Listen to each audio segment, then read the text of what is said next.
Bismillahirrahmanirrahim. Assalamualaikum warahmatullahi wabarakatuh.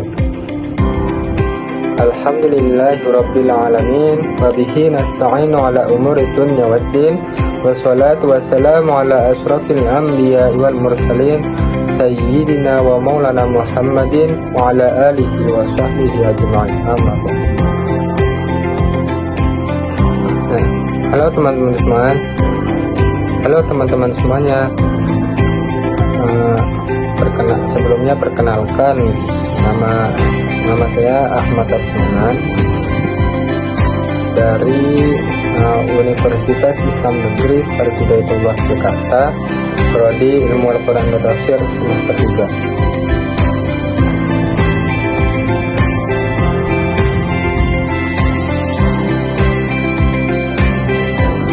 Nah, jadi pada kesempatan kali ini saya akan membahas dan menjelaskan sedikit mengenai salah satu golongan, salah satu kelompok di dalam ilmu kalam, yaitu kaum Mu'tazilah. Nah, jadi di sini saya mengambil referensi yaitu dari buku karya Profesor Harun Nasution yang berjudul Teologi Islam. Baik, langsung saja ke materi, yaitu mengenai kaum Mu'tazilah.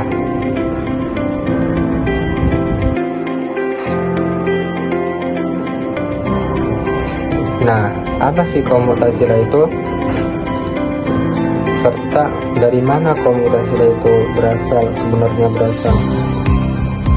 Nah, jadi kaum Mu'tazilah ini mereka adalah sebuah golongan atau sebuah kelompok yang mana mereka ini sangat mengedepankan akal, atau bisa dibilang mereka ini sangat bersifat rasionalis. Bahkan berdasarkan referensi yang saya baca juga, bahwa para teolog Mu'tazilah ini mereka berpendapat bahwasanya dengan akal kita itu sudah dapat mengetahui mana yang baik dan mana yang buruk, mana yang benar dan mana yang salah. Nah, oleh karena itu, karena kaum Mu'tazilah ini sangat mengedepankan akal itu, mereka disebutlah sebagai kaum rasionalis Islam. Nah, selanjutnya tentang penamaan dari kaum Mu'tazilah sendiri.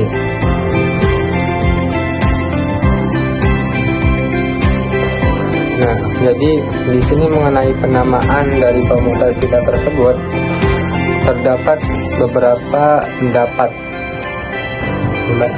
Yang pertama yaitu bahwa kaum Mu'tazilah inilah nama Mu'tazilah ini terbentuk atau lahir karena adanya perbedaan antara Hasan al-Basri dengan Wasil bin Atha.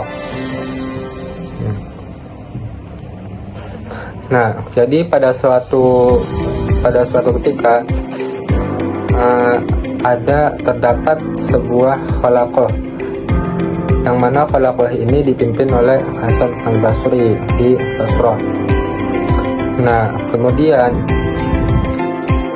hadirlah Wasil bin Atha dan seorang temannya, yaitu Amr bin Ubaid dan Hasan al-Basri. Nah, pada suatu hari di halaqah tersebut ada seseorang yang bertanya mengenai pendapat dari Hasan al-Basri ini mengenai orang yang berdosa besar.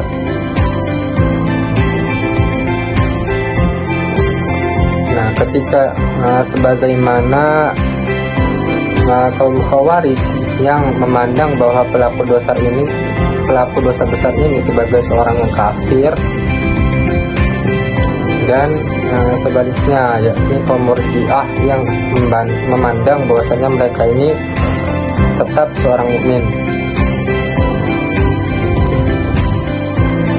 Nah, ketika itu ketika Hasan al-Basri ini masih berpikir, Wasil bin Atha ini kemudian mengeluarkan pendapatnya mengenai mengenai posisi orang yang melakukan dosa besar tersebut. Wasil bin Atha ini berpendapat bahwasanya orang yang melakukan dosa besar ini tidaklah disebut sebagai seorang kafir dan tidak pula disebut sebagai seorang mukmin. Nah, jadi mereka itu berada di antara kedua tersebut, tidak kafir dan juga tidak mukmin. Nah, kemudian Wasil bin Atha ini berdiri, kemudian ia berdiri dan menjauhkan diri dari Hasan al-Basri, lalu kemudian ia pergi ke tempat lain di masjid. Yang di sana ia mengulangi pendapatnya kembali. Nah, kemudian atas terjadinya peristiwa ini, Hasan al-Basri kemudian mengatakan bahwasanya Wasil ini menjauhkan diri dari kita atau ya'tazala anna. Nah, dengan demikian Wasil bin Atha ini beserta teman-temannya, kata Asy-Syahrastani, disebutlah sebagai kaum Mu'tazilah.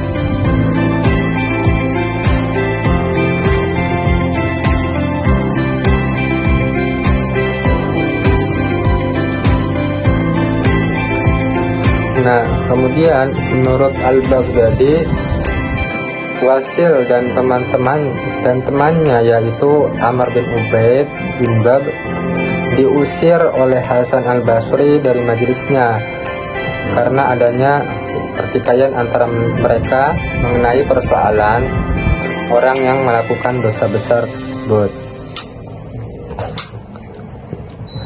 Karena adanya pertikaian antara mereka mengenai persoalan qadar dan orang yang dosa besar tersebut.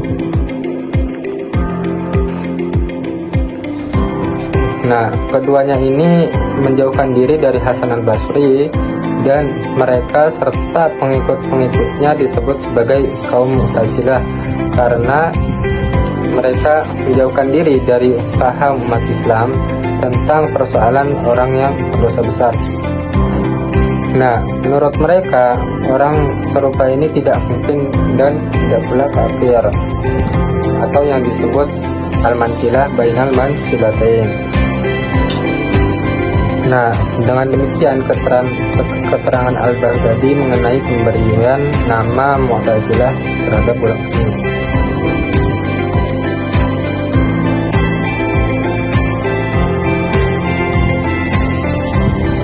Nah,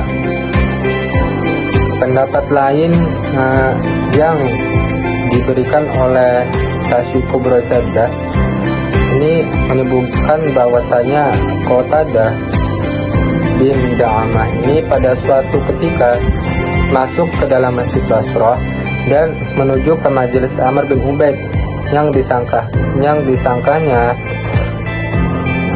bahwa itu adalah majelis dari Hasan al-Basri. Nah, ternyata itu bukan majelis dari Hasan al-Basri. Nah, kemudian dia berdiri dan kemudian meninggalkan tempat itu sambil berkata bahwa ini adalah kaum Mu'tazilah. Nah, semenjak itu, kata Tasyuq Kubra Saddah, mereka ini disebut sebagai kaum Mu'tazilah. Nah, kemudian Al-Mas'udi juga memberikan pendapat yang lain mengenai asal usul kaum Mu'tazilah tersebut. Dia berpendapat bahwasanya dengan tidak mempertalikan pemberian nama itu dengan peristiwa pertikaian paham antara Wasil dan Amr dari suatu pihak dan Hasan al-Basri dari pihak lain.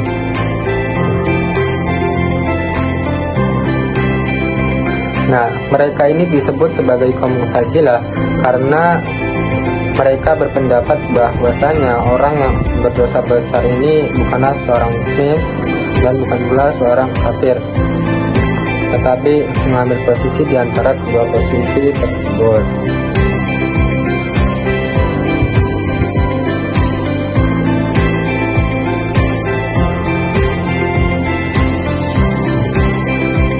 Jadi menurut pendapat dari Al-Mas'udi ini, mereka ini disebut sebagai kaum Mu'tazilah karena mereka ini membuat orang yang berdosa besar jauh dari golongan mukmin dan kafir. Artinya mereka tidak masuk ke dalam golongan mukmin dan tidak pula masuk ke dalam golongan kafir. Nah, selain keterangan-keterangan tersebut, terdapat sebuah teori yang mana teori ini dimajukan atau dikemukakan oleh Ahmad Amin. Nah,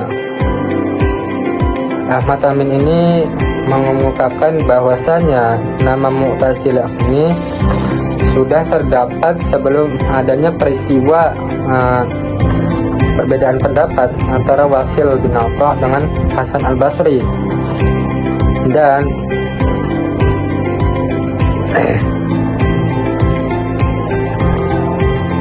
kalau itu dipakai sebagai designasi terhadap golongan orang-orang yang tidak mau ikut campur di dalam pertikaian politik yang terjadi di zaman Utsman bin Affan dan Ali bin Abi Thalib. Nah, mereka inilah yang golongan-golongan yang menjauhkan diri dari golongan-golongan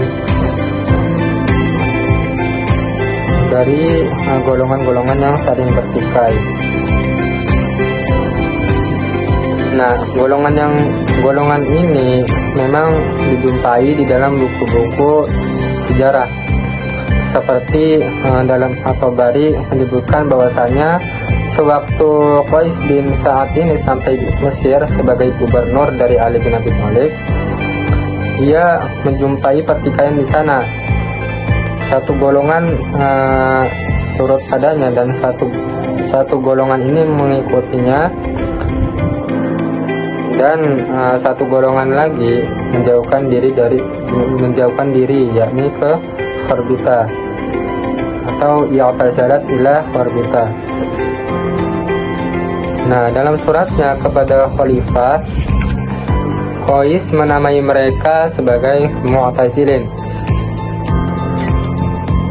Nah, sedangkan jika Tabari menyebut nama Mu'tazilah Abu Fidah memakai kata Al-Mu'tazilah sendiri. Nah, jadi di dalam pendapat ini Ahmad Amin ini mengemukakan bahwasanya nama Mu'tazilah ini sudah ada atau sudah nama Mu'tazilah ini sudah ada sebelum terjadinya perbedaan pendapat antara Wasil bin Atha dengan Hasan al-Basri mengenai hukum orang yang berdosa besar tersebut. Nah, jadi Ahmad Amin mengemukakan bahwasanya Mu'tazilah ini adalah mereka atau orang-orang yang pada saat itu menjauh dari pertikaian politik yang terjadi di masa itu. Nah, jadi kata-kata i'tazalah dan Mu'tazilah ini telah dipakai kira-kira 100 tahun sebelum adanya peristiwa Wasil dengan Hasan al-Basri. Dalam artian mereka ini adalah golongan yang tidak mau ikut campur dalam pertikaian politik.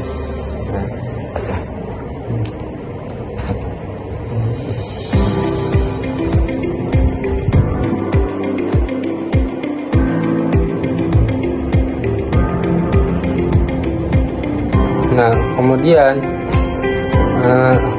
yang selanjutnya yaitu ada sebuah pendapat dari Nalino. Ya, Nalino ini adalah seorang orientalis dari Italia. Dia ini mempunyai pendapat yang hampir sama dengan Ahmad Amin.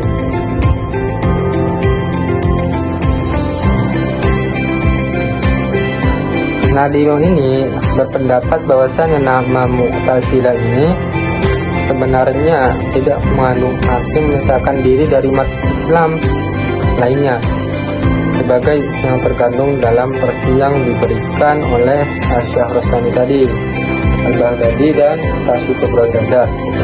Akan tetapi sebaliknya, nama itu diberikan kepada mereka karena mereka ini menurut versi Mas'udi merupakan suatu golongan yang berdiri netral, yakni mereka berada di antara Khawarij yang memandang Utsman, Ali, Muawiyah dan orang yang berdosa besar ini sebagai seorang kafir, dan Murji'ah yaitu yang memandang mereka ini sebagai seorang mukmin.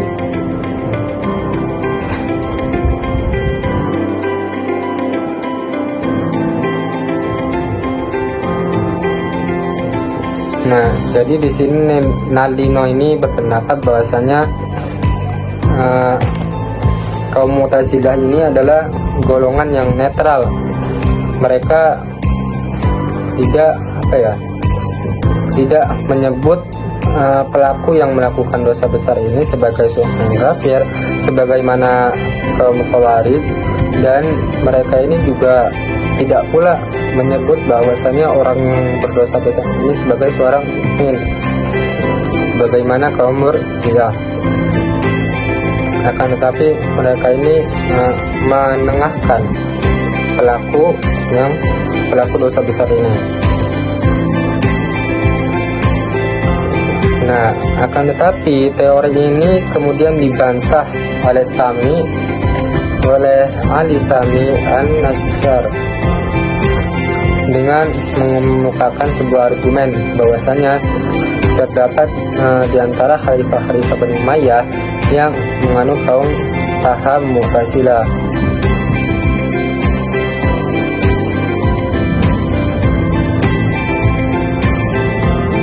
Nah, Bani Umayyah ini termasuk dalam salah satu golongan yang bertentangan dengan kaum Khawarij yang dipandang oleh kaum Mu'tazilah sebagai orang yang berdosa besar dan akan kekal di dalam neraka.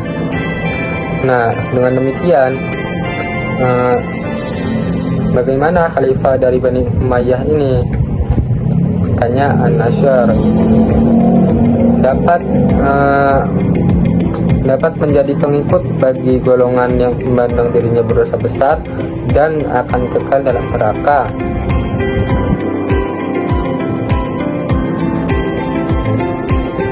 Nah, kemudian An-Nashar ini berpendapatlah beliau bahwasanya nama Mu'tazilah ini betullah timbul dalam sebuah lapangan pertentangan politik Islam, terutama pertentangan yang terjadi antara Ali dan Muawiyah. Akan tetapi nama tersebut, nama Mu'tazilah ini tidak dipakai untuk salah satu golongan tertentu, untuk salah satu golongan di antara mereka.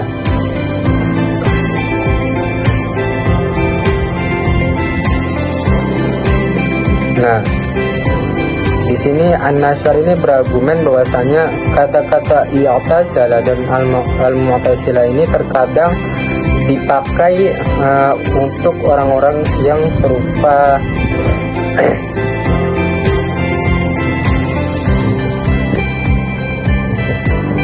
Nah, An-Nashar ini kemudian berargumen bahwasanya kata-kata I'tazilah dan Al-Mu'tazilah ini terkadang dipakai untuk orang yang menjauhkan diri dari peperangan-peperangan, orang yang menjauhkan diri dari Ali dan sebagainya.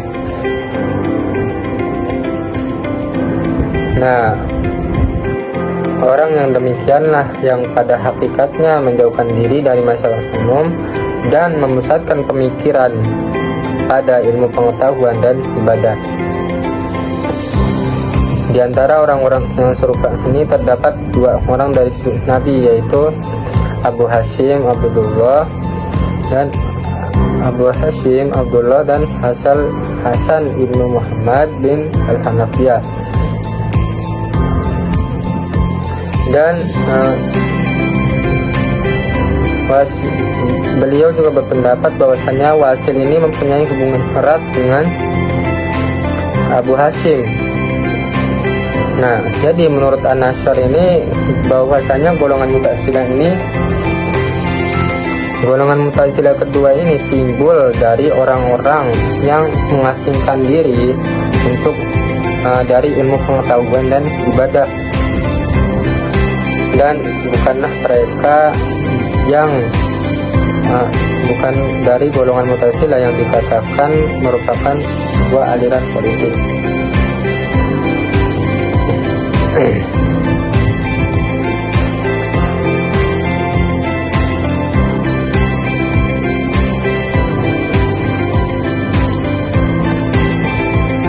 Nah, di sini terdapat beberapa pendapat ya. Nah, jadi dari beberapa pendapat tersebut disimpulkan bahwasanya asal usul penamaan kaum Mu'tazilah ini sendiri ada terdapat banyak sekali pendapat mengenai penamaan kaum Mu'tazilah ini. Dan untuk mengetahui asal usul sebenarnya dari penamaan kaum Mu'tazilah ini sendiri sebenarnya memang sangat sulit, karena dari berbagai pendapat yang dikemukakan oleh para ahli, tapi belum ada kata sepakat di antara mereka. Yang jelas bahwasanya nama Mu'tazilah ini sebagai designati bagi aliran teologi rasional dan liberal dalam Islam yang timbul sesudah peristiwa Wasil dengan Hasan al-Basri di Basra, dan bahwa lama sebelum terjadinya peristiwa Basra itu telah pula terdapat kata-kata Mu'tazilah dan Al-Mu'tazilah.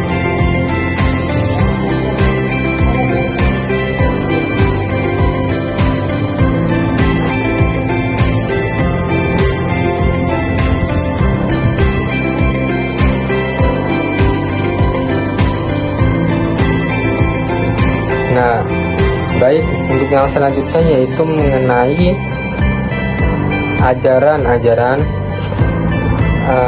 dari kaum Mu'tazilah ini sendiri.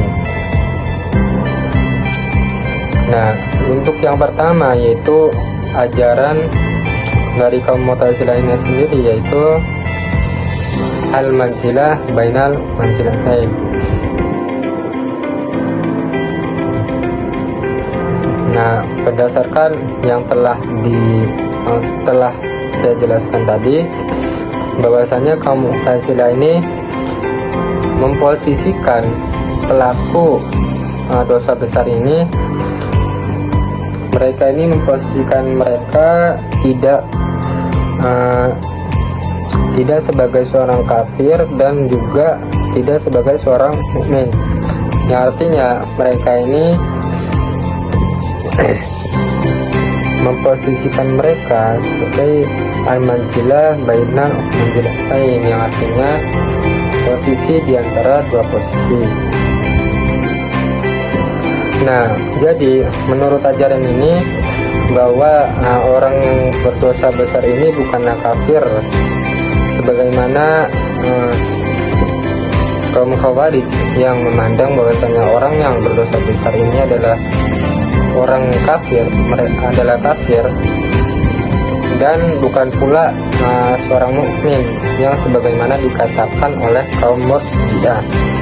Nah, tetapi mereka ini adalah fasik, yang mana fasik ini menduduki posisi di antara mukmin dan kafir.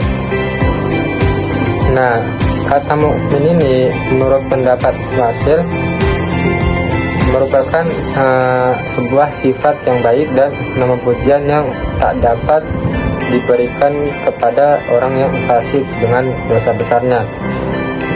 Nah, tetapi predikat kafir ini juga tidak dapat diberikan kepadanya, karena di balik dosa besar yang dilakukannya masih terdapat sebuah keimanan, atau mereka ini masih memiliki iman, masih beriman kepada Allah Subhanahu wa taala walaupun sekecil apapun.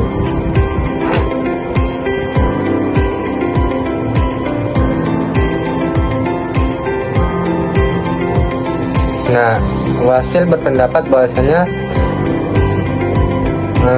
orang seperti ini, para pendosa besar yang seperti ini itu, jikalau mereka ini meninggal dunia tanpa melakukan tobat, maka mereka ini akan kekal berada di dalam neraka. Hanya siksaan yang diterimanya lebih ringan daripada siksaan yang diterima oleh orang-orang kafir. Nah, demikian pendapat dan argumen yang dimajukan oleh Wasil sebagaimana diterangkan oleh Asy-Syahrastani. Nah, kemudian yang kedua, ajaran yang kedua dari kaum Mu'tazilah ini adalah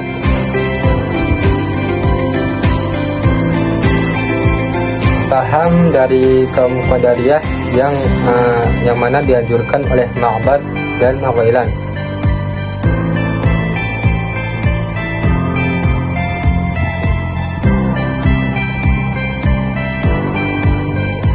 Nah, Wasil di sini berkata bahwasanya Tuhan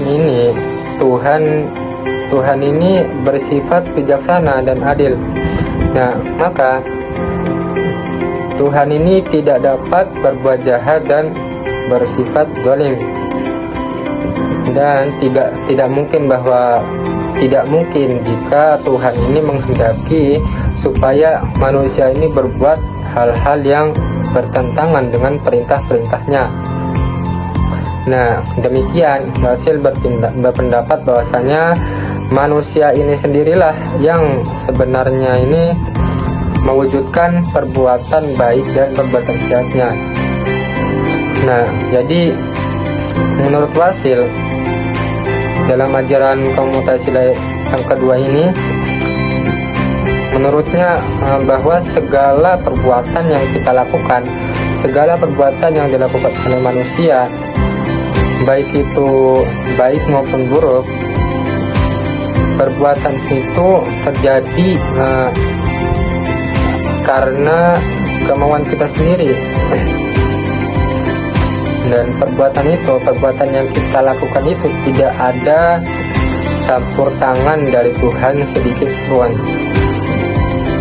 Artinya perbuatan itu ya terjadi karena kita yang berbuat, tanpa adanya campur tangan Tuhan. Nah, Wasil ini kelihatannya memperoleh paham ini dari Ghailan melalui Abu Hashim Abdullah bin Muhammad Al-Hanafiyah.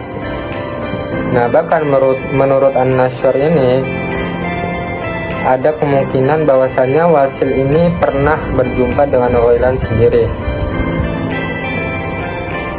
Nah, untuk ajaran yang selanjutnya yaitu di sini Wasil ini mengambil sebuah bentuk peniadaan sifat-sifat Tuhan, yang dalam artian bahwasanya semua yang disebut dengan sifat Tuhan sebenarnya itu bukanlah sifat yang mempunyai wujud tersendiri di luar zatnya. Akan tetapi Tuhan ini sifat yang merupakan esensi dari Tuhan.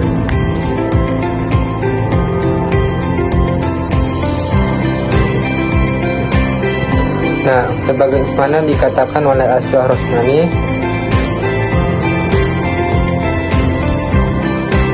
belum matang dalam pemikiran Wasil, tetapi kemudian disempurnakan oleh pengikut-pengikutnya setelah mereka mempelajari filsafat Yunani.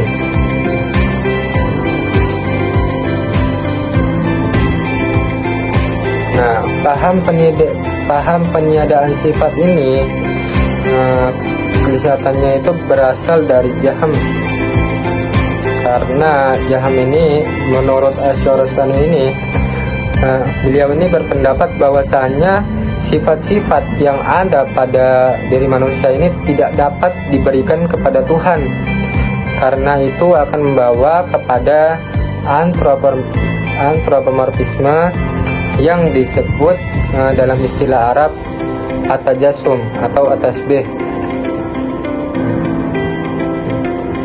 Nah, tetapi berlainan dengan kaum Mu'tazilah itu, Jahm ini masih memberi sifat berkuasa, berbuat serta mencipta pada Tuhan. Sebagai seorang yang menganut paham Jabariyah atau Fatanisme, Jahm kemudian melihat bahwa hanya Tuhanlah yang berkuasa berbuat dan menciptakan, dan manusia ini tidak mempunyai daya apapun.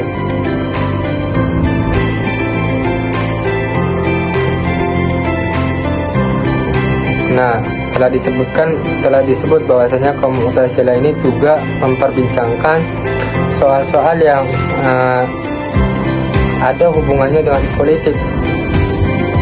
Wasil ini berpendapat bahwasanya diantara kedua golongan yang bertentangan, seperti antara Ali dan pengikut-pengikutnya di satu pihak dan Muawiyah dan pengikutnya di lain pihak, meskipun ada yang salah, mesti ada yang salah, tetapi pihak mana yang betul-betul salah dan menjadi fasik, dan menjadi fasik ini dia tidak tahu. Nah, dengan kata lain, bahwasanya kesucian masing-masing pihak ini telah diragukannya. Dengan demikian, ia tidak dapat menerima mereka menjadi saksi. Nah, jadi sekiranya salah satu dari pihak antara Ali dan salah satu dari pihak Muawiyah ini datang untuk menjadi saksi, yang mana keduanya ini akan ditolak karena ia yakin bahwa salah satu dari mereka ini adalah orang yang fasik. Nah, tetapi jikalau kebetulan di antara kedua orang ini yang datang untuk menjadi saksi tersebut berasal dari satu pihak saja, maka mereka pun diterima.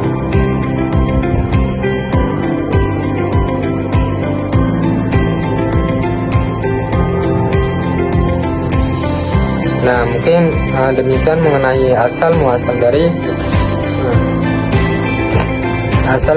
dari pemberian nama dari kaum Mu'tazilah tersebut, dan mengenai ajaran-ajaran dari kaum Mu'tazilah tersebut.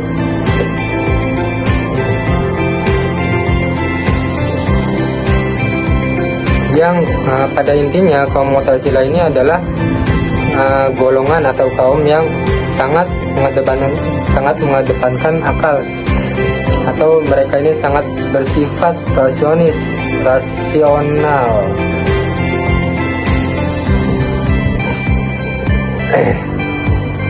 Yang demikian bahwa kaum Mu'tazilah ini adalah golongan yang mana mereka ini sangat mengedepankan akal, sehingga mereka ini disebut sebagai kaum rasionalis Islam. Nah, dan untuk pemberian nama dari kaum Mu'tazilah ini terdapat beberapa pendapat yang telah dijelaskan tadi, yang pada intinya